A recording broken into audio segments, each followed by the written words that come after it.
ये धरातल की हम बात कर रहे हैं कि जिस धरातल पर हम हैं, जिस चेतना पर हम हैं, यदि हम योग का अभ्यास, योग की समझ, केवल योग की समझ नहीं है ये,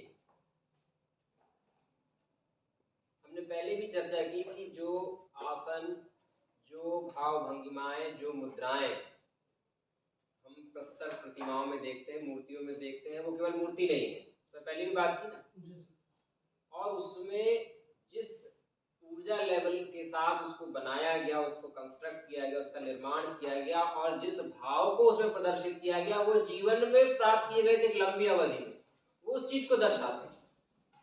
ऐसे ही जिस धरातल पर हम खड़े हैं, ये धरातल ऐसा नहीं है कि पैदा होकर आ गए, इसमें वो सब कुछ अनुभव है जितना हमने प्राप्त किया है, लेकिन इसके ऊपर वाले धरातल पर जब हम पहुंचेंगे तो ये जो रास्ता है चढ़ने का, ये अलग अलग सब्जेक्ट में, अलग अलग क्षमताओं में, अलग अलग दृष्टि से अलग अलग जगह पर है। लेकिन योग में चूंकि ये बात हम अपने शरीर पर, बॉडी पर, मन पर करने जा रहे हैं, समझने जा रहे हैं। एक आपको जैसे मट्टी दे दी जाए, बोला जाए इसका कुछ बनाओ, क्या क्या बना सकते? बर्तन, खिलौने, मूर्ति। कैसे कैसे मतलब किस प्रकार के? उसमें बहुत अच्छा कलर हो सकता है, बहुत अच्छा डिजाइन हो सकता है, उसका जितना आपका सोचने समझने का तरीका है सारा उसमें आ जाएगा, वैसी कलाकृति बनेगी। ऐसे ही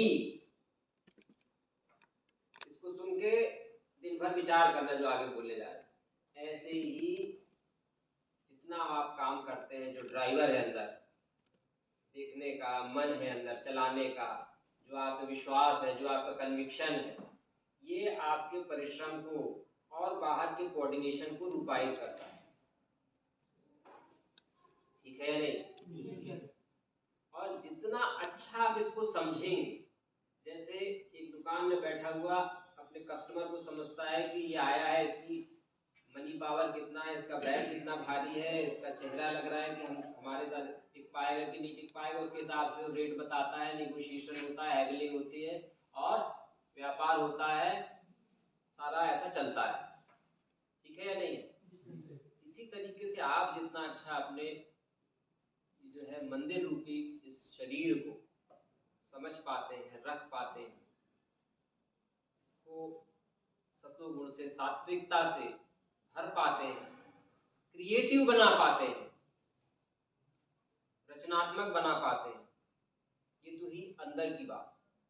और उसके बाहर जो एक्सटर्नल है उसको जितना अच्छा समझ पाते हैं, समझने में ऐसा नहीं है कि हमने समझ लिया कि हाँ ये व्यक्ति ऐसा है और ये यहाँ पे हमें जाने करना, समझ में एक पूरी की पूरी वह समझ इन्वॉल्व है कि चीजें एज अ होल मास में कैसी चल रही है।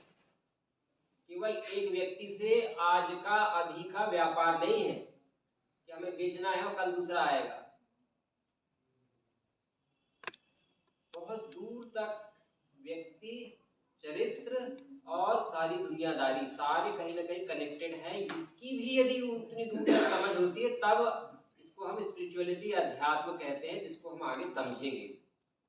बहरहाल हम केवल इतना ही समझाना और कहना, और आज के परिप्रेक्ष्य में जिसको हमने कहा कि क्लास महत्वपूर्ण है, यदि हम अपने शरीर को, मन को जैसे जैसे समझते जाएंगे अच्छे से, वैसे वैसे हम अच्छे उसके ड्राइवर भी होते जाएंगे, उसके नियंता भी होते जाएंगे, उसको धारण करने वाले भी होते जाएंगे, उसको रखने वाले भी होते जाएंगे। यही मट्टी है, यही बनाने वाला है। ठीक से बना नहीं तो मट्टी तो होना ही है। ठीक है कि नहीं है? जी सर। ये तो एक बात है। और बाहर का कोऑर्डिनेशन कैसा हो, किन बातों पर वो निर्भर करता है, इस बारे में हम लोग लगातार बात करते हैं। फिर से रिपीट कर देते हैं, जिस बिंदु को हमने उठाया, केवल इस दृष्टि से उठाया कि जब कोई ऐसी चीज घटित होती है हमारे अभ्यास के क्रम में, हम अभ्यास ही नहीं करेंगे यही का अभ्यास, और ये भी नहीं करेंगे केवल कोर्स के दौरान का अभ्यास, चीजों को तो हम लाइफ लॉन्ग और लाइफ के लिए लर्न करने जा रहे हैं ना। तो जब ऐसी चीज घटित होती है कि हमारी क्षमता बढ़ रही है। हम जो ज्ञान प्राप्त करना चाह रहे हैं, जो अपने परिश्रम से अचीव करना चाह रहे हैं, रिजल्ट प्राप्त करना चाह रहे हैं, उसका चैनलाइजेशन फास्ट हो रहा है और वह साधित भी हो रहा है। ऐसा नहीं है कि 90% किया और हर बार 5% से रुक जाता है, 2% और आते तो ऐसा हो जाता है। ये सब नहीं, ये सब है तो मतलब कुछ ना कुछ कहीं ना कहीं गड़बड़ी, कमी है। जब हमारा अपनी चीजों को लेने का चैनलाइजेशन ठीक होता जा रहा है, उस चीज को जब हम समझ पाते हैं, उसको धारण कर पाते, स्थिर कर पाते हैं, उस मोड में, उस चैनल में आते हैं, तब हमारी प्रगति, गति, प्रोग्रेस और उत्थान अच्छा हो जाता है। इस चीज को जो यहाँ डिपिक्ट किया कि हम किस धरातल पे हैं और यदि हम दूसरे धरातल पर आए, तीसरे धरातल पर आए, वास्तव में ये कॉन्शियसनेस के लेवल्स हैं।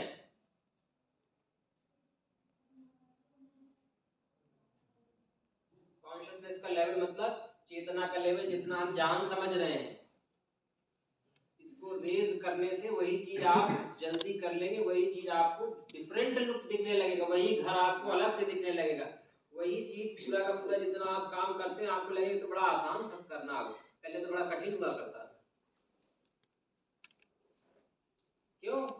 क्योंकि इतनी एनर्जी ये जो चढ़ाई है इसमें आपने लगाई है, इससे आप और रिफाइंड हो गए।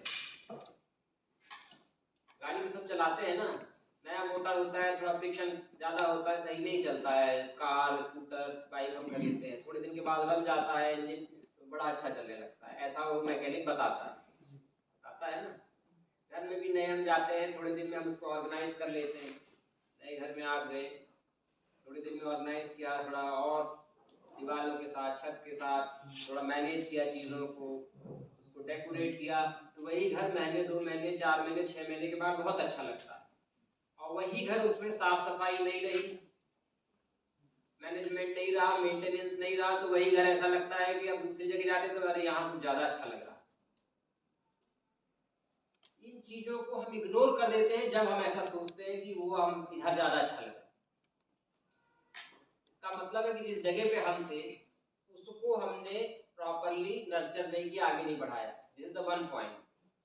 ठीक है या नहीं है?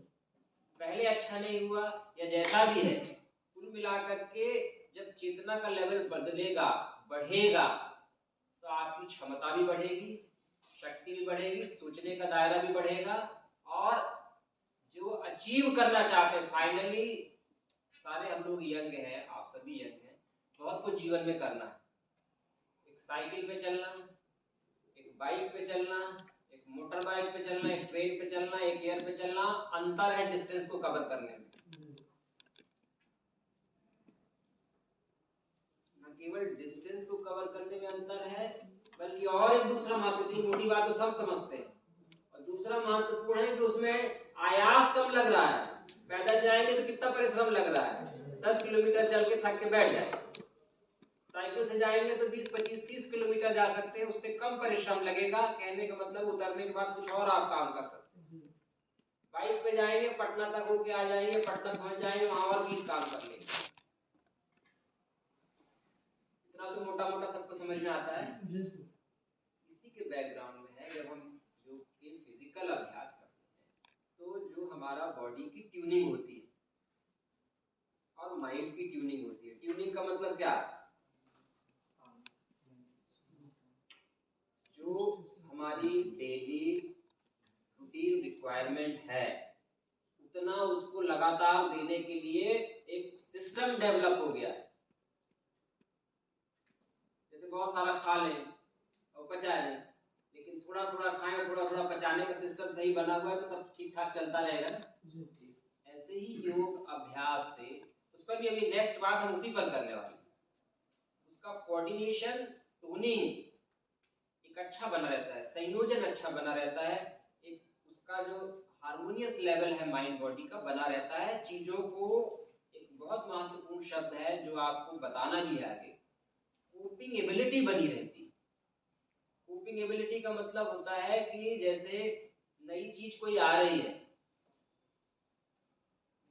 कोई चैलेंज आ रहा है, तो उससे परेशान हो, थक जाए, उसके बारे में परप्लेक्सिटी, उलझन आ जाए कि ऐसे करेंगे कि ऐसे करेंगे, तो ये सब कहलाता है कि उसको झेलना, उस झेलने की क्षमता, कोपिंग एबिलिटी जो है योग के अभ्यास से पॉजिटिव जो बॉडी का कोऑर्डिनेशन है उसको झेलने में सक्षम।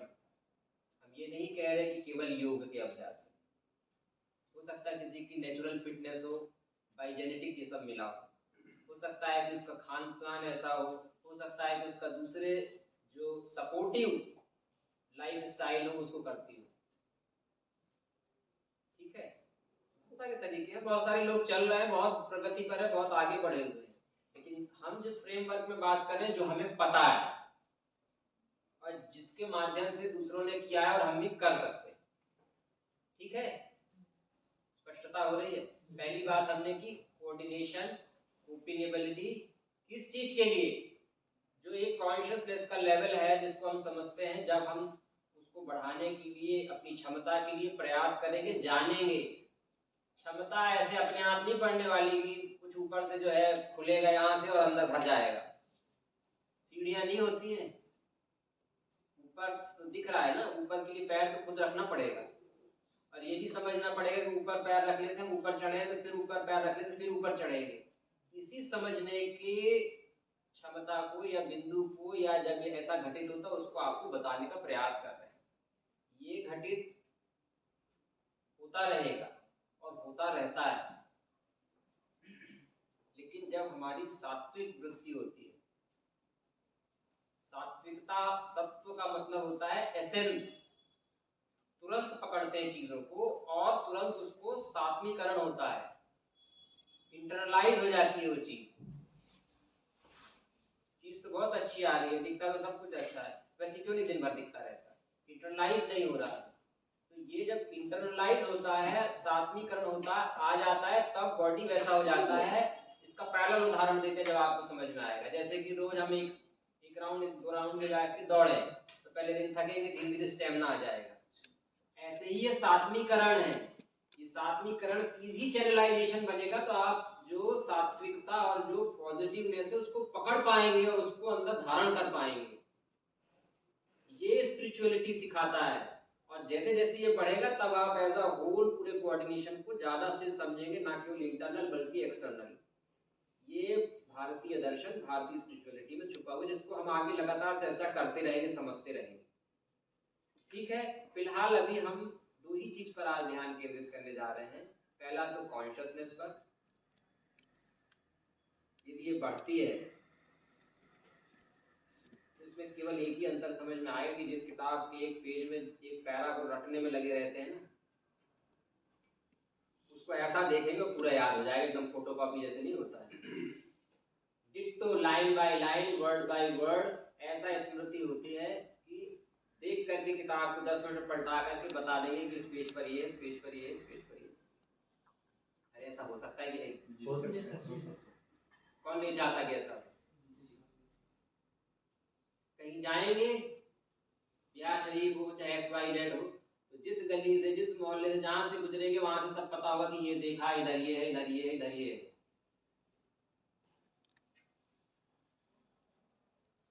कॉन्शियसनेस, चीजें एब्सॉर्प्शन बढ़ रहा है।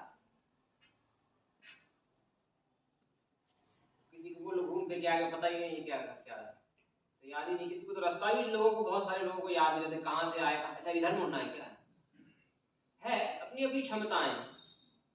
ये नहीं कह रहे कि कोई कमी है, किसी एक एरिया में क्षमता होती है, किसी दूसरे एरिया में क्षमता होती है, लेकिन जब अवेयरनेस बढ़ती है तब आप छोटी छोटी चीजों के प्रति अवेयर हो जाते हैं। और योग के माध्यम से, चूंकि योगस चित्त वृत्ति निरोध की बात कर रहे हैं, वहां पर सबसे पहले उसको हम इलाज नहीं करने जा रहे, क्योंकि हम दूसरा विषय लेने जा रहे थे। मूढ़ वृत्ति से आरंभ करते हुए क्षिप्त, विक्षिप्त, एकाग्र और निरुद्ध, 5 वृत्तियां हैं ना, जिस पर पहले भी बात हुई। कौन कौन सी? सारे मिलके बोलो। क्षिप्त, विक्षिप्त, मूढ़, निरुद्ध, एकाग्र, एकाग्र निरुद्ध। फिर से बोलो सब मिलके, आवाज नहीं सुनाई दे रही? मूढ़, फिर क्षिप्त, फिर विक्षिप्त, फिर शर्म आ रही है बोलने में? बोलो सब मिलके। मूढ़। आवाज गले से नहीं निकलती। मूढ़। क्षिप्त। विक्षिप्त। एकाग्र। निरुद्ध। अब समझाते बोला क्या आपने? शर्म आ रही थी बोलने में, सबको मुंह खोलने। मूढ़ का मतलब होता है, इसी चेतना के लेवल से समझाने जा रहे हैं। ये जो ग्राउंड लेवल है ना, इसके ऊपर नहीं पढ़ पा रहे हैं। इसी को महर्षि पतंजलि ने मूढ़ चित्त वृत्ति कहा। मूढ़ता है अर्थात जैसा हमारा एंगर है, मुझे तो बहुत गुस्सा आता है, मैं ऐसा हूं, ये जो स्टिक करना है इस लेवल पर, ये है मूढ़ वृत्ति। कितना भी समझाया जाए फिर लौट के वहीं पे चला जाएगा। ये मूढ़ता की वृत्ति है। बच्चों में होता है, कितना भी समझाओ, नहीं हमको तो करना ही, क्योंकि उनको पूरी की पूरी कॉन्शियसनेस बॉडी के साथ आइडेंटिफाई है, फिक्स है। 14, 15, 16, 17, 18 साल के बाद जब टीनेज खत्म होगी तब रिलीज होगा, जब अक्ल की दाढ़ आएगी, उनको दुनियादारी का बोध होगा, तब वो कॉन्शियस बॉडी पूरा डेवलप हो जाएगा। अभी पूरा बॉडी के साथ उनका कॉन्शियसनेस ट्यून है, जैसे जानवरों का होता है। ये मूढ़ वृत्ति है। यदि हम उस मूढ़ चेतना के लेवल पर हैं तो जैसे हमें जीवन पूरा पास होगा, उसमें कोई नहीं है, स्वस्थता भी रहेगी, लेकिन जो ग्रोथ है, जैसे स्प्रिंग को खींचे छोड़ फिर वैसे, जैसा ट्यूनिंग माँ बाप से मिलकर के आई है जेनेटिकली, वैसे रहेंगे। जैसे जैसे उनका ग्रोथ हुआ है, जितना ऊपर तक वो गए उतने ऊपर तक जाएंगे। इस लेवल तक उन्हें प्राप्त किया, उस लेवल तक रहेंगे, प्रोवाइडेड क्या हमें सर्कमस्टांसेस, परिस्थितियां मिल रही हैं। इसको मूढ़ वृत्ति से बताया। क्षिप्त वृत्ति समझ में आ रहा है थोड़ा कि नहीं? कहाँ बात कर रहे हैं, क्या बात कर रहे हैं? इस मूढ़ता की वृत्ति से निकलने का ही ये ऊपर जाने का रास्ता है, जिस पर हम छोटे से दर्शाया, और उसी का माध्यम है सात्विकता। सात्विकता का मतलब है एसेंस, सार, सत्व, और फाइनली सत्य।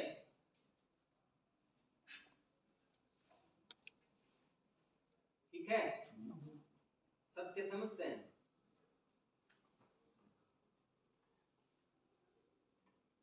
इसको भी ले लेते हैं, बार बार आता रहेगा। और उदाहरण देते हैं, आपको थोड़ा सा आइडिया हो जाएगा कि इसमें, क्योंकि महर्षि पतंजलि का भी योग सूत्र शुरू होता है यम नियम से। सुना है ना? सबने सुना है कि नहीं? नहीं सुना? जिसने नहीं सुना बोलो नहीं सुना। यम में पहला यम है सत्य। सत्य है ना? सत्य अहिंसा अस्तेय अपरिग्रह ब्रह्मचर्य। किसने नहीं सुना?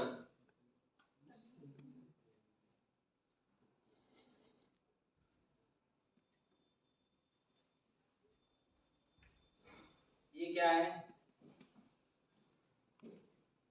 ये भी बहुत मोटी बात है, जानते सब हैं लेकिन करते नहीं उसको।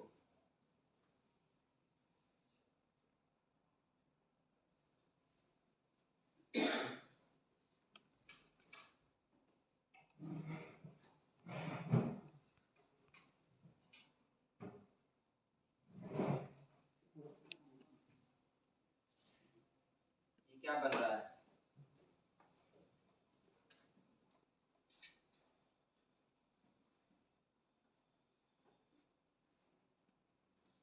क्या है बताओ? अकल लगाओ। यही कॉन्शियसनेस जब बहुत बढ़ेगी ना, तो एक चीज देख के 50 विचार आएंगे एक साथ। वो होता है क्रिएटिविटी। फिर आप कोई एक कलम लेंगे और 10 प्रकार की चीज लिखने में सक्षम होंगे। एक जगह खड़े होंगे, कहीं एक दुकान पे खड़े होंगे तो 20 प्रकार से आएंगे, कैसे मैं इस दुकान को बढ़ा दूं, कैसे मैं बिजनेस को बढ़ा दूं। घर पे खड़े होंगे, किसी व्यक्ति यदि बात करेगा तो उसका पूरा का पूरा अंदर का समझ में आ जाएगा कि ये इस दृष्टि से बोल रहा है, इसका मेंटल स्टेट ये है। क्या बना हुआ है बताओ, प्रयास करो। हाँ, और धीरे-धीरे उठते हुए शिवराज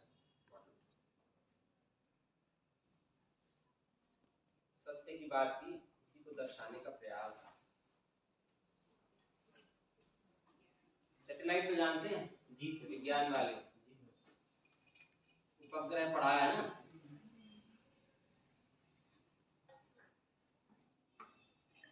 हम लोगों ने पिछली क्लास में स्ट्रेटोस्फीयर, वायुमंडल, ओजोन की बात की थी।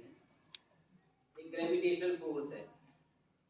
कैसे जाता है कोई चीज हम फेंकते हैं, पत्थर यदि ऊपर फेंके या बहुत दूर तक फेंके तो जाता कैसे? ऐसा जाता है, ऐसा जाता है, फिर नीचे आ जाता है। जी सर। सही चीज जो है, सत्य, सीधा रहेगा कि टेढ़ा होगा? स्ट्रेट रहेगा। फिर उसके बाद सही बोलेंगे तो वो टेढ़ा होगा, वो भी सीधा रहेगा? हमेशा स्ट्रेट ही रहेगा। स्ट्रेट रहता रहता कहाँ तक चला जा सकता है? और मान लो उसमें थोड़ा सा ट्विस्ट आ गया, झूठ बोल दिया, इधर उधर का बोल दिया, मतलब जैसा है वैसा नहीं बोला, तब कहाँ रहेंगे? तो कहाँ जाएगा? ये है जैसे स्थिति 10 सत्य बोले और 1 असत्य हो गया। असत्य ये नहीं बोल रहे कि इधर जाके झूठ बोलना बंद कर देना। व्यवहार अलग चीज है और प्रिंसिपल अलग चीज है, कॉन्शियसनेस की प्योरिटी अलग चीज है। एक दिन में कुछ नहीं हो जाएगा कि उसने बोला कि पहलवान बनने के लिए 50 किलो जो है वजन से एक्सरसाइज करता था तो पहलवान बन गया, तो घर जाके 50 किलो वजन उठा लिया तो समस्या है। ऐसा नहीं करना। सत्य बोलने के लिए जरूर कहा गया है, मगर कोई भी अभ्यास जो है वह जो भी सक्षम व्यक्ति हैं उनके सानिध्य में करना चाहिए, चाहे वो मेंटल हो चाहे किसी प्रकार का हो, अन्यथा व्यवहारिक समस्याएं जीवन में तुरंत ही उत्पन्न हो जाएगी। व्यवहार व्यवहार होता है। और ये भी एक चीज बता दें, इसको भी हमेशा याद रखना, जब तक आप योग की साधना आगे भी कहते हैं, जैसा हम व्यवहार करते चले आ रहे थे वैसा ही आगे होगा, एकदम से कुछ नहीं बदल जाएगा। क्योंकि नेक्स्ट स्टेप ही ना रखते हैं, जंप भी कर जाएंगे पूरा। आदर्श हम बहुत सारा पढ़ेंगे लेकिन बात जो है व्यवहार पे ही चलेगी। ठीक है, सत्य की हम बात कर रहे थे और हम कॉन्शियसनेस की बात कर रहे थे कि जब सत्य है तो सीधा ऐसा उसकी स्थिति रहेगी एक के बाद एक। कहने का मतलब है ग्रोथ होगी और स्टेबल ग्रोथ होगी, स्थिर ग्रोथ होगी। जो हम इसकी बात कर रहे थे ऊपर बढ़ने की, ये तभी होगा जब हम मूर्ता की स्थिति से निकलेंगे, अपने जो जो खूंटे जिससे हम गड़े हुए हैं चेतना से, अर्थात जो जो जेनेटिक चीजें हमें मिले हैं गुण मदर फादर से, वहीं तक रहेंगे। लेकिन उससे आगे बढ़ने के लिए जो फर्दर ट्रुथ्स हैं, फर्दर को ट्रुथ्स हैं कि नहीं है कि वही है अंतिम है, आगे कुछ और है सही ऊपर बढ़ने का। जब हम उसको पकड़ेंगे तभी ना ऊपर की ओर जाएंगे, नहीं तो जहां है वैसे ही रहेंगे, नालंदा से थे नालंदा में ही रहेंगे। तो ये दर्शाता है कि किस रूप में हमने चीजों को आगे बढ़ाया, वो हमारी ग्रोथ को दर्शाता है। और जहां जहां हम रिलैक्स होते जाएंगे कि हाँ बस हो गया इतना ही, होता है ना, वो क्यों होता है? अरे एक क्षमता है कि हम 2 घंटे पढ़ाएंगे सब उठ के बाहर भाग जाएंगे, क्षमता है लेने की भी। ऐसे ही अपने आप को मोल्ड करने की भी एक क्षमता है, ऐसे ही मैटर की भी एक क्षमता है। थोड़ा थोड़ा गर्म करेंगे, थोड़ा थोड़ा पीटेंगे तभी ना वो झुकेगा। एकदम से गर्म कर देंगे तो गल जाएगा, पीटेंगे तो टूट के अलग हो जाएगा, 2 टुकड़े हो जाएंगे। ठीक है कि नहीं है? ऐसे ही ग्रेजुअली जहां हम रुक जाएंगे, जहां हम स्थिर होंगे, वहीं से वो दूसरा प्लेटफॉर्म बनने लगेगा, दूसरा हमारा स्टेबिलिटी का ग्राउंड बनने लगेगा और सतत ऊपर के लिए सतत ऊपर जाएंगे। इसीलिए सत्य को सबसे पहले योग में यम के रूप में, यम का अर्थ जो है यम देवता तो खैर नहीं है, यमयंती प्रेरयंती यमा, जिनसे प्रेरणा मिल रही है। प्रेरणा का मतलब है हम और पीछे से सपोर्टेड हैं, आगे बढ़ रहे हैं। ठीक है, और जहां हम खड़े हैं और झूठ बोलना शुरू कर रहे हैं, झूठ बोलने का मतलब नहीं है कि हम झूठ बोल के कुछ कर रहे हैं। झूठ बोलने का मतलब है कि जो वास्तव में स्थिति है उसको अपने आप मान नहीं रहे। हम ये नहीं कह रहे कि झूठ मत बोलना, जहां जरूरी वो तो व्यवहार है, ये आप पर डिपेंड करता है क्या करना चाहते हैं। लेकिन जब उसको नहीं मानेंगे जो सामने की स्थिति है, तब जो है अपने आप को हम निगेट करेंगे और इसके पीछे भी थोड़ा सा सर्च लाइट डालिए। जैसे ये बना हुआ है, स्लेट है और स्थिति x ये है।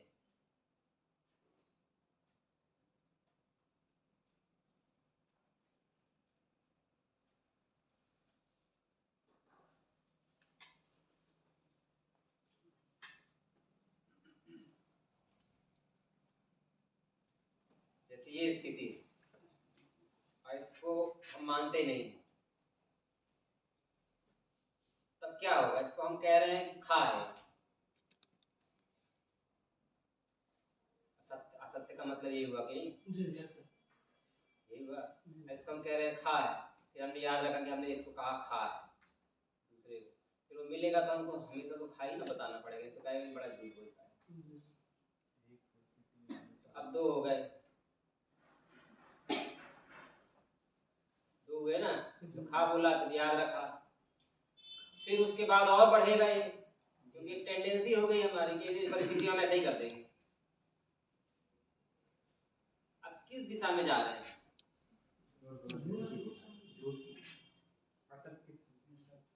ये एक सोचने का विषय है। इसके पीछे ये भी सोचने का विषय कैसा होता क्यों है? हमेशा लैक ऑफ एनर्जी, क्षमता की कमी, चीजों को हाइड करना, उसको फेस करने की कमी, कन्विक्शन की कमी, बल की कमी, सामर्थ्य की कमी, ये सब इसके पीछे है। तो जब सत्य की बात आती है तो उसके बैकग्राउंड में सारा आ जाता है कि सक्षम है कि नहीं है, ठीक है कि नहीं? पहले सक्षम बने फिर सत्य हो। नहीं तो गांधी जी जैसा बोले एक थप्पड़ मारे किधर ही मारा, दूसरा मारा गिर गया नीचे।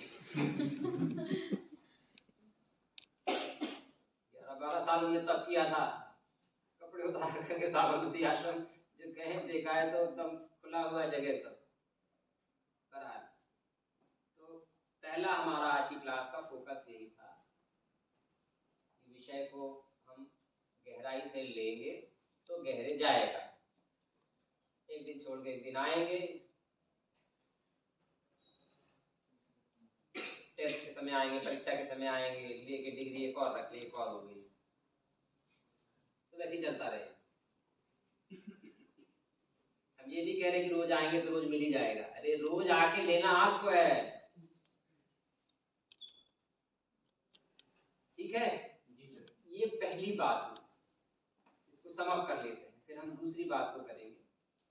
सत्य पर हम बात करते रहेंगे लगातार, और चित्त की वृत्ति मूर्ता की बात की आगे भी पांचों वृत्ति पर हम लोग बात करते रहेंगे।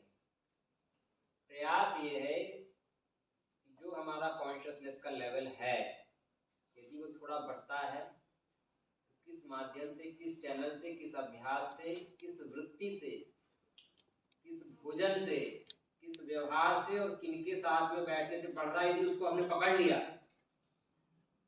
ठीक वैसे ही जैसे हम पकड़ लेते कि ये बस तेज जाती है, इसका ड्राइवर सही चलाता है, फिर हम उसी में चढ़ते थोड़ा रुक जाते, आने दूसरी को।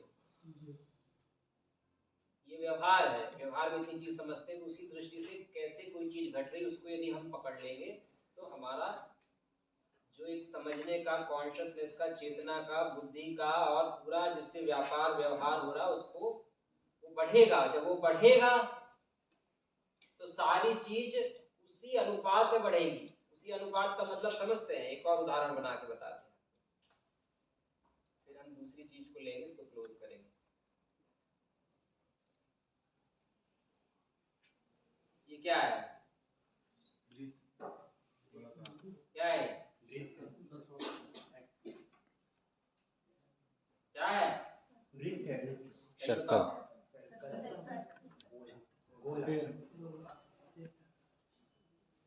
सही नहीं बताया अभी तक।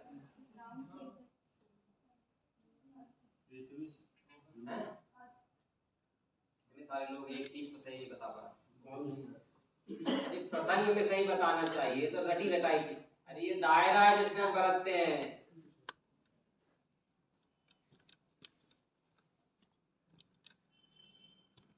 इसका जो सेंटर होता है, यदि ये थोड़ा सा भी बढ़ेगा दायरा, थोड़ा सा अकल लगा के इसको हम समझने के प्रयास करेंगे, अंतर केवल बताना चाह रहे हैं। ये जो दूसरा बन गया है, यदि ये बढ़ गया है,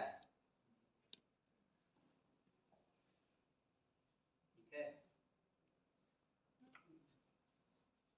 ये दायरा बढ़ गया है, इसका जो रेडियस है, गणित की दृष्टि से समझने का प्रयास करें। रेडियस मतलब त्रिज्या।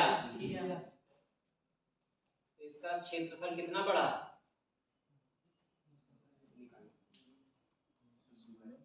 दुगना बढ़ता है। इतना गलत गणित पढ़ा है। दायरा दुगना ही बढ़ाना चाह रहे हो, बहुत ज्यादा बढ़ रहा है। अरे आर स्क्वायर होता है, पाई आर स्क्वायर। 2 का 4 होगा, 4 का 8 और 8 का 16। यही वो दुगना बता रहे थे। 8 का 16 होगा, 8 का 64, 16 का। अब समझ में आया? जब हम 2 फीट पे व्यवहार कर रहे थे और जब हम 8 फीट पे व्यवहार कर रहे हैं तो 64 हो रहा है। ये कॉन्शियसनेस का, इसी को बताने का प्रयास करते हैं कि हम किताब को देखते हैं, समझते हैं, फिर किताब ही 10 मिनट में खत्म कर देते हैं। ये संभव है। ये वो नहीं है जो YouTube पर बोल रहे हैं किताब में लिखा है, हम यहाँ खड़े बैठ कर बोल रहे हैं संभव है। इसलिए नहीं बोल रहे कि आप लोग सुन लें, इसलिए बोल रहे हैं कि आप लोग करने में भी इस दिशा में सीरियस हो और करके बताएं कि ये हो रहा है। ठीक है? ये एक छोटी सी योग की समझ। अब ये होगा कैसे, इस पर हम लोग लगातार बात करते रहेंगे। शुरुआत के दृष्टिकोण से कल हमने योग के अभ्यास के क्रम में भी बात किया। असल में हमारे इस बैच में फिलॉसफी वाले भी हैं, दर्शन वाले भी हैं। दर्शन यही बताता है, विजडम, प्रज्ञा, देखना चीजों को।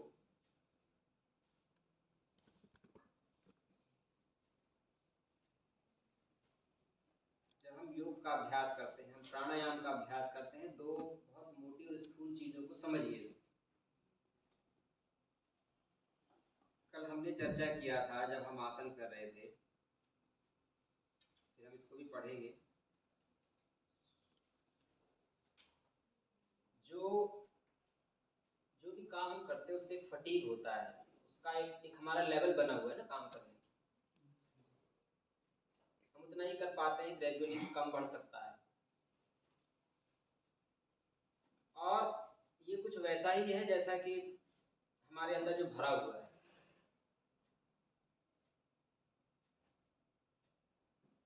अब उसको और कुछ भरना है। अरे नौकरी करनी है कि नहीं करनी सब? Yes sir. कुछ काम करना है ना? Yes sir. कैसे संभव होगा? कोई लेता ही नहीं नौकरी।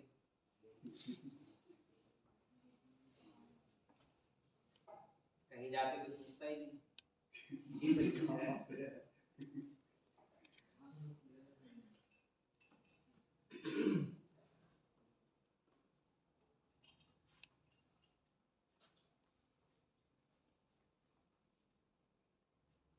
जो कमी है, कमी का मतलब दिस इज द स्टैंड हमारा and this is the desired result, हम ऐसा हो जाए। वो देखता है, जो हमें पूछ नहीं रहा, वो देखता है कि इसमें ये चीज और होनी चाहिए, तो वो थोड़ा सिखा देगा आपको, वो तो चाहेगा कि ये हो। हमारा रिक्वायरमेंट है, छोटे शब्दों में समझा रहे हैं, फिर हम आसन की ओर चलते हैं, कि हम इस गोरे में जो पहले से भरा हुआ है, जिसको हम मूढ़ अवस्था कह रहे हैं, कैसे और भरें, कैसे और चीजों के स्किल को उपजाएं, कैसे क्षमता बढ़ाएं। आखिर जिनको लिया जा रहा है, जो कंपटीशन में पास हो रहे हैं, जो नौकरी कर रहे हैं, कुछ उनमें ज्यादा ही तो होगा। पैसा दे के चले गए सबरे, पैसा भी दे के चले गए तो पैसा तो ज्यादा था।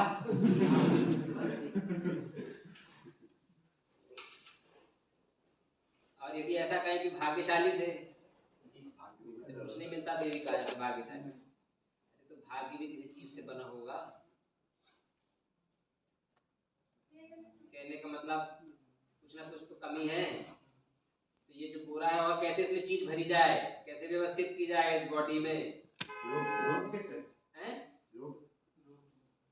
अपने प्रयास अरे पहले योग तो खैर बहुत मोटी चीज हो गई। कहने का मतलब है जैसे ही आप उसमें कुछ भरेंगे, हम कहेंगे कि पढ़ क्या नहीं पूरी किताब, और वैसी समस्या खड़ी हो जाएगी। हमको मिलिट्री में जाना, हम कहेंगे ऐसा करो कि 4 चक्कर दौड़ लगा के आओ, वही समस्या खत्म हो जाएगी। 10 किलोमीटर कल दौड़ के आना, जैसे हम बता रहे रोज करते जाओ, सारी समस्या वही खड़ी जाएगी। मूल मोटी मोटी बात कि जैसे ही आप थोड़ा सा अपने अंदर चेंज करने के लिए जाएंगे, वैसे ये जो मूड अवस्था है, कहने का मतलब कि जैसा हमें जेनेटिकली मिला है, जिसमें हम कंफर्टेबल हैं अपने घर परिवार परिवेश में, उसी में सबसे पहली समस्या खड़ी हुई।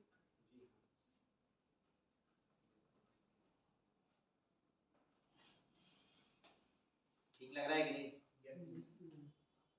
अब ये जो समस्या खड़ी होगी, how to solve it, this is the aim and problem both. समस्या भी है, इसका उद्देश्य भी है, कैसे इसको किया जाए। समझ में तो आ रहा है? चाहते सब हैं, रास्ता पता नहीं है, पता है तो चलना नहीं चाहते, चलते हैं तो दूर तक नहीं जा पाते। अपनी समस्याओं को पहले समझना चाहिए। हम तो केवल आपको एनालाइज ही करा रहे हैं, सबको सामने ही सब चीज। जब एनालाइज करा रहे हैं, उसको विश्लेषित करा रहे हैं, तो इसका मतलब है कि उसको और कैसे हम पार्ट में डिवाइड करके उसको एक एक पार्ट को हम टैकल करेंगे तो वह पूरा होगा। जैसे ब्रिज बनता है, पहले खंभे खड़े होते हैं, फिर खंभों का एक एक करके जितना गैप है वो कम किया जाता है, फिर उसको मिलाया जाता है, फिर उस पर रोड डाली जाती है, फिर उस पर और डाला जाता है, तब वो पूरा बनता है। ऐसे ही जो हमारे गैप्स हैं उसको हम आइडेंटिफाई करेंगे, फुलफिल करेंगे, तभी ना वो गैप फुलफिल होगा और हम आगे बढ़ेंगे। कहने का मतलब है कि हम ऊपर जाना चाह रहे हैं तो हम स्टेप ढूंढेंगे, फिर उस पर चढ़ेंगे, फिर दूसरा स्टेप ढूंढेंगे। ये प्रक्रिया का भाग हुआ। इसी को बैकग्राउंड में, ये बहुत ही महत्वपूर्ण है और केवल आपके लिए नहीं, इन जनरल टू ऑल, सारे युवा वर्ग की।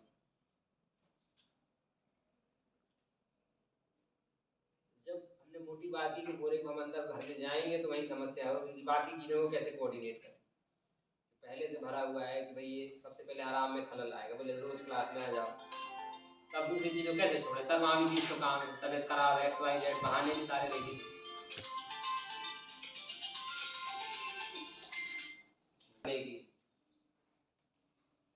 एकदम से ठसा हुआ पूरा चावल का 50 किलो का 20 किलो कर ले आते, तो बोले और 5 किलो डाल दो, कैसे जाएगा।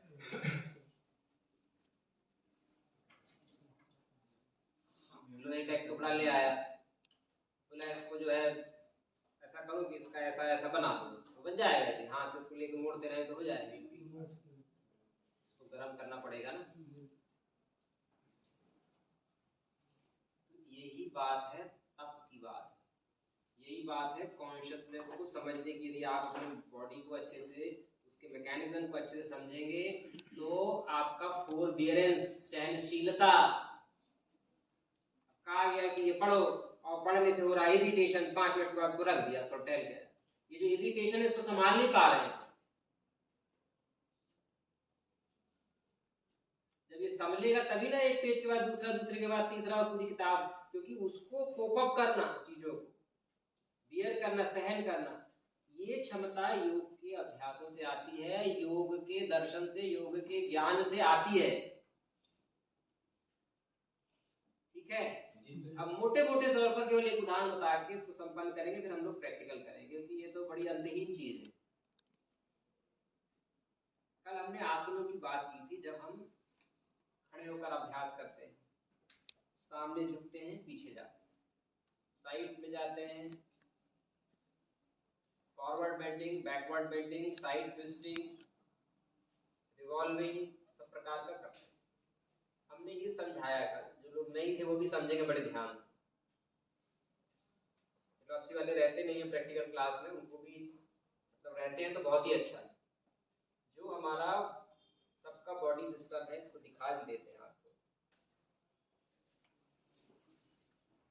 हड्डियों का ढांचा है, बोन्स है ना, बोन्स के ऊपर, मांस, बोन्स के ऊपर क्या है? मांस मज्जा, मांस, मसल्स, मसल्स के ऊपर और इन बिटवीन सारा बोन्स की भी एक हेल्थ है। मसल्स है, मसल्स का क्या काम है? बोन्स को प्रोटेक्ट कर। बस बोन्स अपने आप चलते हैं क्या? ऐसा आधा बोले तो। मसल्स का क्या काम है?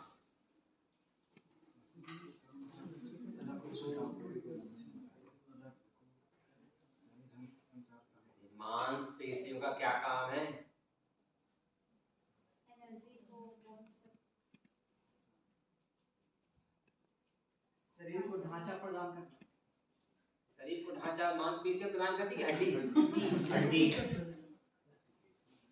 सबके पास हड्डी और मांसपेशियां हैं कि नहीं? क्या काम है पता नहीं उसका, यही तो शुरुआत कर रहे हैं।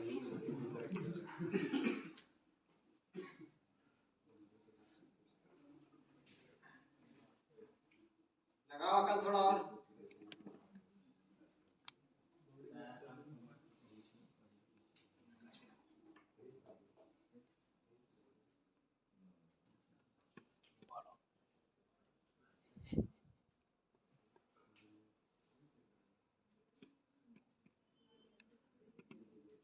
ये तो दिख रहा है आपका बोर का स्ट्रक्चर,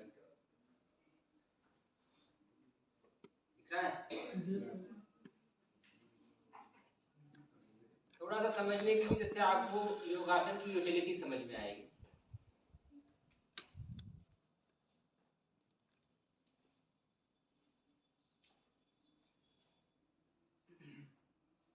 ठीक है, ये जो आप कह रहे हैं कि शरीर का ढांचा उसको खड़ा करना, ठीक है। अब ये जो ब्लू लाइन से दिख रहा है ये हमारा शरीर का आकार है जो हम देखते हैं।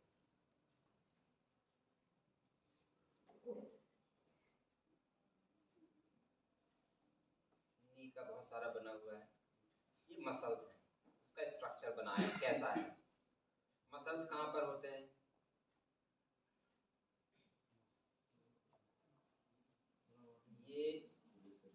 ये आप देख पा रहे हैं मसल्स, ये भी देख पा रहे हैं। कल हमने एक उदाहरण दिया था, उसको फिर से दे देते हैं। जैसे कठपुतली का नाच देखा होगा सबने, ऐसे ऐसे लटकते रहते हड्डियां, वो तो चलते नहीं है, उनमें इधर से इधर, इधर से इधर, इधर से इधर, इधर से इधर, एक तो सामने से और एक पीछे से धागे बंधे रहते हैं। सामने वाला ऊपर खींचता है, पीछे वाला पीछे खींचता है। इतना मोटा तो देखा होगा। तो ऐसे ही ये जो मसल्स है सारे बोन्स के पूरे मूवमेंट को रेगुलेट करते हैं, नियंत्रित करते हैं। ठीक है, ये तो बहुत ही मोटी बात हुई, बहुत ही मोटी बात है। अब ये मसल्स जो हैं और बोन्स जो हैं आपस में जुड़े हैं कि नहीं जुड़े? जुड़े हुए हैं। हड्डी मांस को पकड़े हुए है ना, उसको टेंडन खिंच जाता है तो बहुत ही ज्यादा दर्द होता है और बहुत ही धीरे धीरे हील करता है, स्ट्रेन कर जाता है, मसल्स भी खिंच जाता है, रप्चर्स हो जाता है। खैर वो तो एक एक्सीडेंट की बात है। हम केवल समझना चाह रहे हैं कि जो आपको समझाना चाह रहे हैं कोपिंग अप क्षमता को, जैसे अभी हम 2 किलोमीटर चल पा रहे हैं तो उतना बोन और उतना मसल्स का कोऑर्डिनेशन हमारे माइंड की सेटिंग है। माइंड की सेटिंग समझते हैं? जैसे दूध वाला रोज आता है 10 किलोमीटर दूध निकालता है 4 बजे से, उसका सेटिंग वैसी है, वो कर लेगा। आप करने जाओ कर पाओगे? तो ये सेटिंग है, कहने का मतलब जैसे एक कारखाना बना हुआ है ना, ये भी बहुत मोटा उदाहरण है। एक कारखाना बना है, उसमें सिस्टम बना है कि यहाँ से रॉ मटेरियल आएगा, इधर से मूव करेगा, उधर से उसके डग बनेगा, बिस्किट का कारखाना उसमें जाएगा, बेक होगा, इतने बिस्किट बन के निकाला। ऐसे ही सेटिंग बनी है दूध वाले की कि वो सुबह उठेगा, उसका इतना यहाँ ब्लड जाएगा, उसमें इतनी एनर्जी जाएगी, ये सब होगा, ये सब सेटिंग बनी। उसी से हर व्यक्ति का माइंड बॉडी सेटअप है। यही समझा रहे हैं पूर्ण वृत्ति जो हर एक व्यक्ति के अलग अलग है। समझ में आ रहा है जी? कहाँ बात कर रहे हैं, कहाँ जा रहे हैं। ऐसे ही जब हम योग का अभ्यास करते हैं, आसनों का अभ्यास करते हैं, तो जो हमारा चेतना की जो स्थिति होती है, हम उसको अपने शरीर के एक एक अंग प्रत्यंग को अनुभूत करते हुए स्लो मोशन में अभ्यास करते हैं। दौड़ नहीं रहे हैं। इस दौड़ने कूदने खेलने का जितना बचपन से बन गई सेटिंग, वो बन गई, लाइफ लॉन्ग वही रहेगी और नहीं बनाने वाले हम लोग। जब हम आसनों का अभ्यास करते हैं तो फ्लेक्सिबिलिटी, बोन का मसल के साथ जो ज्वाइंट है, टेंडन है, जो भी उसका मेंटल सेटिंग है, वो और दृढ़ हो, उसके साथ हम और जुड़ पाए। कहने का मतलब हमको और यदि काम करने की जरूरत है, तो वो यदि यहाँ से सिस्टम ठीक है, तो उसको एनर्जी, उसका रीजनरेशन, उसका जो क्षय हो रहा है, वो सब प्रॉपर बना रहे। काम करने से टूट फूट होती कि नहीं होती शरीर में, वो सब बना रहे। ठीक है, इसकी तो एक बात हुई। उसको एनर्जी देने वाला, उसके टूट फूट को मैनेज करने वाला हमारा सर्कुलेटरी सिस्टम है। ब्लड सर्कुलेशन के माध्यम से जाता है एनर्जी। ठीक है कि नहीं है? इतना मोटा मोटा तो सब समझते हैं। वो भी एक कोऑर्डिनेशन यहाँ से बना हुआ है। बहुत सारे वॉल्स अंदर लगे हुए हैं कि ब्लड कितना जाएगा, वेन्स मोटे होंगे, पतले होंगे। सेल्स का भी एक फिर लाइफ साइकिल है कि वो कितना एनर्जी एब्जॉर्ब करेगा, क्योंकि वो भी उनको एनर्जी देगा, पास ओवर करेगा।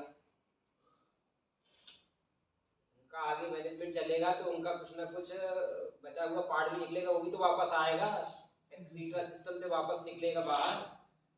ठीक है कि नहीं? मोटा मोटा केवल इतना समझाना चाह रहे हैं। जब हम योग के आसनों के अभ्यास करते हैं, ये हमारा उद्देश्य भी है कि हर एक अंग को जो उस आसन में प्रभावी हैं, बहुत ध्यान से सुनना, जो उस आसन में प्रभावी है उसको पूरा का पूरा जीवन के रूप में अनुभूत करना, उसका पूरे के पूरे कोऑर्डिनेशन वही हो जाना। इसी को परिभाषित किया है महर्षि पतंजलि ने, स्थिर सुखम आसनम। उस आसन में हो गए। कल हमने कहा था कि जो आसन नहीं हो पा रहा, इसका मतलब है उसी आसन की सबसे ज्यादा जरूरत, क्योंकि उस पोजीशन में, उस पोस्चर में बॉडी नहीं आ पा, स्टेबल नहीं हो पा। कहा था ना कल। तो जो हमारा कोऑर्डिनेशन बन रहा है, जिसकी जरूरत है, यदि वो प्रॉपरली बना रहता है, प्रॉपर, जैसे अब इंजन चलता जा रहा है, उसके अंदर एनर्जी मिलता जा रहा है, आगे बढ़ता जा रहा है, गाड़ी चलती जा रही है, प्रॉपर उसका मेंटेनेंस है, मैनेजमेंट है और प्रॉपर पैटर्न से ड्राइविंग है, तो दूर तक गाड़ी चलना, ठीक से चलना, अच्छे से पहुंचना इंश्योर होता है। ठीक है कि नहीं है? इसी दृष्टि से ये शरीर की समझ है, जिसको हम पहला समझने का प्रयास कर रहे हैं। इसके बाद हम माइंड पे चलेंगे।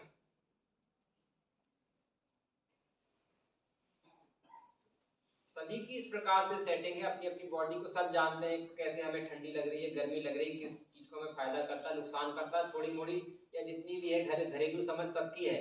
लेकिन जब हम इसको आगे बढ़ाते हैं तो हमारे बॉडी का परफॉर्मेंस, हम चाहते हैं कि हम ये कर लें, और नहीं हो पाता है। किससे नहीं हो पा रहा?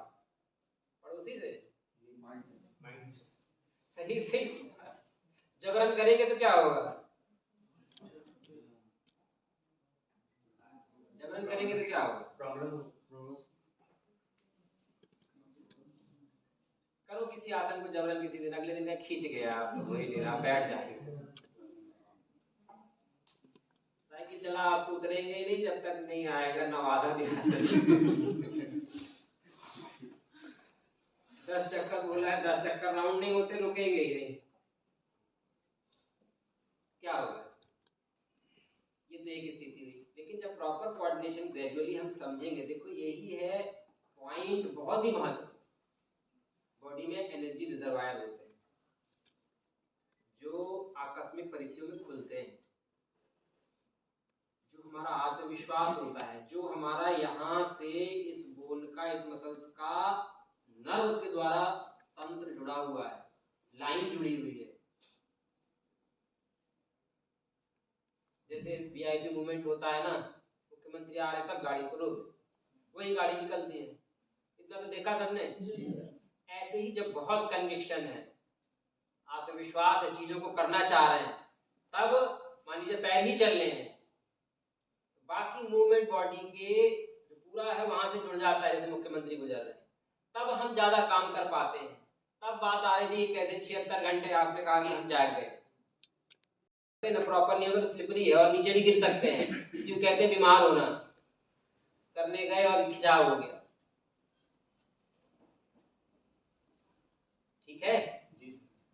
तो जब हम आसन का अभ्यास कर रहे हैं, हम इसी चीज को फोकस कर रहे हैं कि हम अपने शरीर के प्रत्येक अंग को ऊर्जान्वित बना सके, उसको हाईली एक्टिव बना सके, अपनी क्षमता पोटेंसी को बढ़ा सके, जिससे हम परफॉर्मेंस हमारा बढ़े। और जब जरूरत है, इस चीज को भी बहुत महत्वपूर्ण तरीके से समझिए कि 10 लोग जब दौड़ते हैं और उसमें विनर जो है क्या किस चीज को करने से जीतता है? तेज दौड़ता हैं? प्रैक्टिस, बाकी तेज दौड़ना, प्रैक्टिस।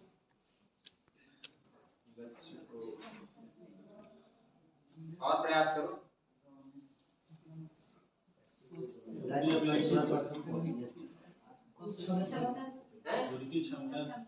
इसकी क्षमता ज्यादा है, और उसकी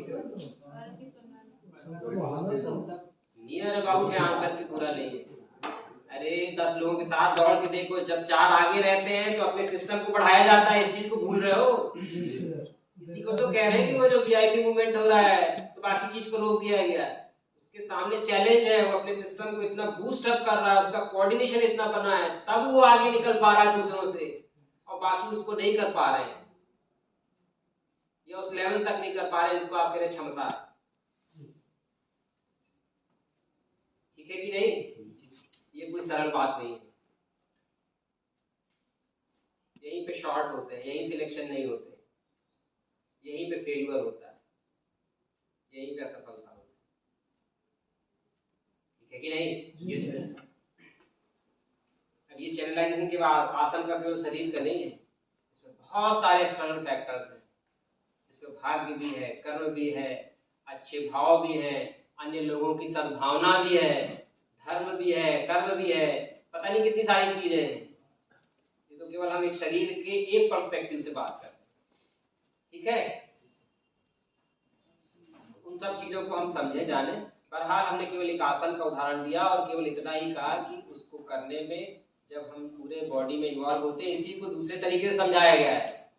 जो हमारे बॉडी में एनर्जी लेवल या चक्र होते हैं वो जागृत होते हैं आसनों के अभ्यास से। जो एनर्जी लेवल जागृत हो जाता है, जैसे अब इतना बेंडिंग नहीं हो पा रही, इतना स्टेमिना नहीं हो पा रहा, इस स्थिति को हम नहीं धारण कर पा रहे।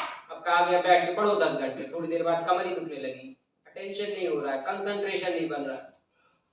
अरे एक चीज में नहीं बन रहा, दूसरी चीज में करो, उधर भी नहीं बनता है, तीसरी में करो, उधर भी नहीं बनता है। तो थोड़ा थोड़ा 5 फुट इधर खोदते, 5 फुट उधर खोदते, 5 फुट उधर, कहीं से पानी नहीं आता।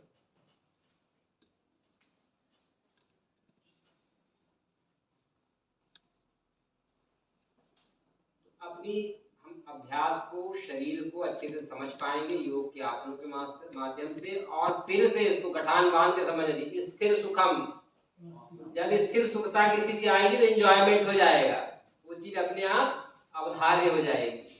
तो ये एक लक्ष्य रखा है, स्थिर सुखम। कितने अच्छे से देखो महावीर जी की, भगवान बुद्ध की, बैठे स्थिर सुख है, बैठो 10 घंटे, तो कुछ काम ही नहीं है तो आराम से बैठना, कोई भी बैठ जाएगा, जब बैठ जाए जब पता चलेगा।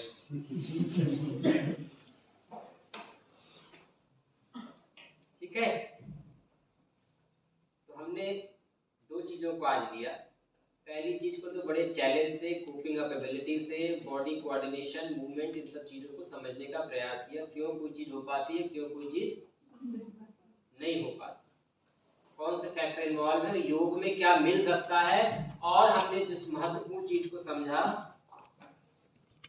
वो है मूढ़ता की स्थिति, जो योग और यौगिक चेतना की आधारभूत स्थिति है, जिससे ऊपर की ओर यदि क्रम होगा तो शनै शनै योग होते हुए एकाग्रता और निरुद्ध की स्थिति तक पहुंचना। ठीक है, समझ में आया क्या पढ़ा, क्या किया और क्या किया जा सकता है। रोज आने को कह रहे हैं, इसलिए नहीं कह रहे कि हमको कोई आपको योग की डिग्री दे दे। आप ही लोग बड़े बनेंगे, हम तो संकल्पित है देने के लिए।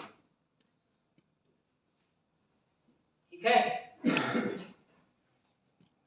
चलिए, तो ये हमारी थ्योरी की क्लास है और अब जो है हम प्रयोगात्मक करेंगे। ठीक लगा? कुछ पूछना है, कुछ कहना है तो कह सकते हैं। एक प्रॉब्लम है सर, सारे प्रॉब्लम का समाधान। सर क्या जो प्री टेस्ट लेने आ रहे हैं सर उसके बारे में पहले अभी जिस विषय पे चर्चा की है उस विषय पर आप लोगों को कुछ कहना है, किसी को कुछ प्रश्न है, कुछ शंका है, कुछ समाधान है, कुछ अभिव्यक्ति है, कह सकते हैं। नहीं तो सत्यनारायण भगवान की कथा संपन्न।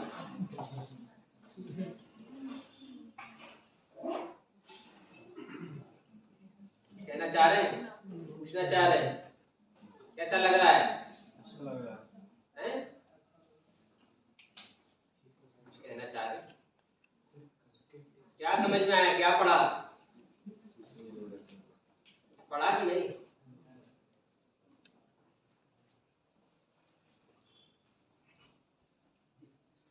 पीछे हाँ बोलो बोलो, आप बहुत बोलते बोलो। सर आपने कहा मूल अवस्था, तो क्या मूल अवस्था और जड़त्व की अवस्था दोनों सेम है या फिर अलग अलग है? क्योंकि अगर जड़त्व को डिफाइन किया जाए तो उससे भी मोटा मोटी यही निष्कर्ष निकलता है। जड़त्व क्या है? जो न्यूटन का फर्स्ट लॉ है सर। न्यूटन का फर्स्ट लॉ क्या कहता है, बाकी लोग बताओ।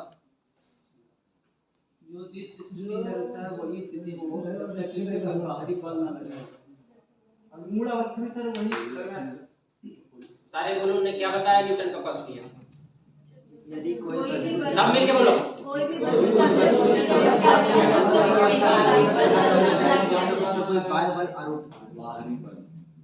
सबने सुना ना ध्यान से? अभी पता है क्या किया है पिछले 1 घंटे में? क्या किया? क्या किया? जो न्यूटन का प्रथम का नियम का आखिरी पोर्शन है ना, वही किया, बल लगाया बाहरी। हम लोग स्थिर स्थिति में थे, न्यूटन फर्स्ट लगाया। वही किया ना, संकल्पित करने के लिए। क्लास तो चलेगी, शिवराज तो करा ही रहे हो। थोड़ा जब तक दिखेगी नहीं, चीजें ऊपर की नहीं रियलाइज होगी, थोड़ा अट्रैक्शन नहीं आएगा, एडवर्टाइजमेंट नहीं होगा, कैसे मॉल में जाएंगे?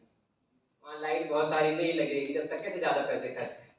कहने का मतलब जब तक आपको बताया नहीं जाएगा ऊपर की स्थिति क्या है और कैसे हो सकता है, तो उसी स्थिति में है। ये बड़ी उपकारक स्थिति है, वेरी बेनिफिशियल की कोई इस विषय में बताता है, बात करता है। और ये भी बहुत ज्यादा भाग्य का विषय है कि आप उसको ले पाने में सक्षम होते हैं। और सबसे बड़ा दुर्भाग्य है कि बता बता के भी कुछ हो नहीं पाता, हम नहीं ले पा रहे। सबसे बड़ा हमारा दुर्भाग्य, इतने बुरे कर्म है, इतनी बुरी स्थिति है, यदि कोई बताए भी, माँ बाप भी समझाए, कोई अच्छा भी समझाए, उसको नहीं कर पा रही, दुर्भाग्य। पानी में डूबे हैं, निकलना चाहते हैं, कोई हाथ दे रहा है और उसी को हाथ को काटे ले रहे, तो ये सबसे ज्यादा खराब है। बहरहाल जो आपने प्रश्न किया जड़त्व का, मुझे लगता है स्पष्ट हो गया, नहीं हुआ? सर मैं पूछना चाहता, दोनों सेम ही है क्या? बताओ क्या लगता है? वो साइंस के पर्सपेक्टिव से और ये योग के पर्सपेक्टिव से, तो क्या बिल्कुल ठीक है। कॉमन जड़ता ही है, मूर्ता तो जड़ता है। जड़ मतलब समझते हैं, जड़ समझते हैं क्या? जिस अवस्था में है उसी अवस्था में बने रहना। क्या होता है जड़? जड़ नीचे दबा रहता है जड़ नीचे दबा, थोड़ा पास पहुंचे उत्तर। और ये सोचते नहीं जाता। और मूर्ता भी सर, मूर्ता भी नीचे के लेवल में। अभी जड़ पे दो। जड़ किसी भी वस्तु को मतलब सीधा खड़ा रखता है या फिर उसको बैलेंस रखता है। उत्तर जहाँ से उसकी शुरुआत सुना पढ़ा बोले। हाँ, जहाँ से शुरुआत की जाए किसी भी चीज की, उस चीज की जड़ का जड़ किसी उत्पत्ति भी होती चीज है को वहाँ से। मजबूती प्रदान करती है। जो जहाँ स्थित है वही अरे थोड़ा सा और सोचो, उस जड़ को निकाल के दूसरी जगह लगाओगे तो क्या होगा? नहीं लग पाएगा। नहीं लग पाएगा। ऐसी बात एकदम से कैसे नहीं लग पाएगा? प्याज क्या है, आलू क्या है, शकरकंद क्या है, निकालो लगाओ फिर उग जाएगा वो। अरे जैसा जैसा है वैसे ही निकलेगा, जड़ का मतलब ये है। वही ना न्यूटन का नियम कह रहा है, जड़ जैसा है वैसा ही रहेगा। तना अलग है, पत्ती अलग है, फूल अलग है, पत्ते अलग हैं, लेकिन जड़ जड़ ही है।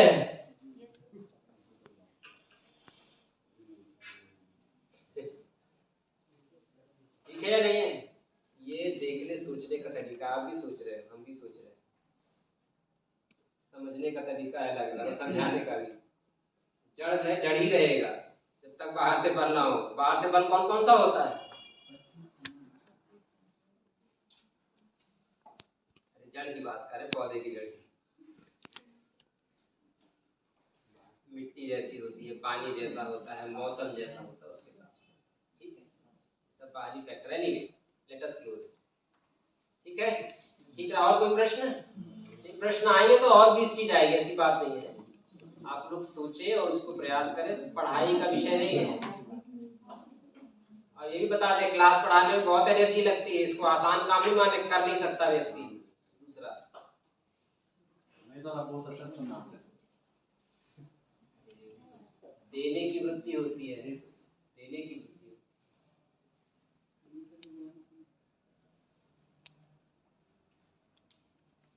ठीक है, और कोई प्रश्न नहीं? संपन्न। 5 मिनट के बाद कार्य कर लीजिए, 2 मिनट की क्लास।